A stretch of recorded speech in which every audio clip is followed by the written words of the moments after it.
நீங்க gym join பண்ண போறீங்களா, முதல்ல அந்த ஜிம்முக்கு ஃபீஸை கட்டிட்டீங்களா? ரெண்டாவது ஒரு விஷயம், இப்போதைக்கு உங்களுக்கு போட்டுக்கிறதுக்கு ஒரு டிஷர்ட்டோ ஒரு ட்ராக்கோ இருக்கா? நார்மலா வந்து வீட்டில் போடுறதுக்கு ஒரு ரஃப் யூஸ்ல ஜூடியோலையோ எங்கேயோ ஒரு நார்மல் பிராண்டடா ஒரு ஷூ, நார்மல் ஷூ ஒரு 200 300 400 எந்த ரேட் தான். நான் இப்போதைக்கு பாத்தீங்கன்னா ஃபிட்னஸ் ஆக்டிவிட்டீஸ்ல வந்து ஒரு ஸ்ட்ரென்த்துக்காக பேலன்ஸ்க்காக மற்ற பீப்புள் கூட வந்து ஏதோ ஒரு வகையில நம்மளை கம்பேர் பண்ணுவாங்க. அப்ப நம்ம வந்து என்ன ஆகும்னா இன்ஃபீரியாரிட்டி காம்ப்ளெக்ஸ் வந்துடும். அவன் ஷூ போட்டிருக்கான், நான் ஷூ போடல. அவன் இந்த ட்ரெஸ் போட்டிருக்கான், நான் இதை போடல. உனக்கு என்ன இருக்கு, அதை வச்சு உன் லைஃப ஸ்டார்ட் பண்ணு. அட்மாஸ்பியர் நம்மளுக்கு இன்ஃபீரியாரிட்டி காம்ப்ளெக்ஸை உருவாக்கிடும். அதனால வாங்கிக்கங்க வேண்டாம். கண்டிப்பா.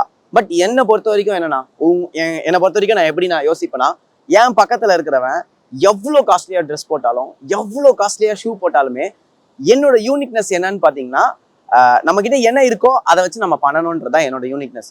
இப்போ அவ்வளோ ட்ரெஸ் போட்டு அவ்வளோ ஷூ வச்சுக்கிட்டு செம்மையா இருக்கவனுக்கே பிசிக் இல்லையே, அப்போ அவனோட எக்ஸ்பென்சிவான ஒன்று தானே நான் வச்சிருக்கேன்.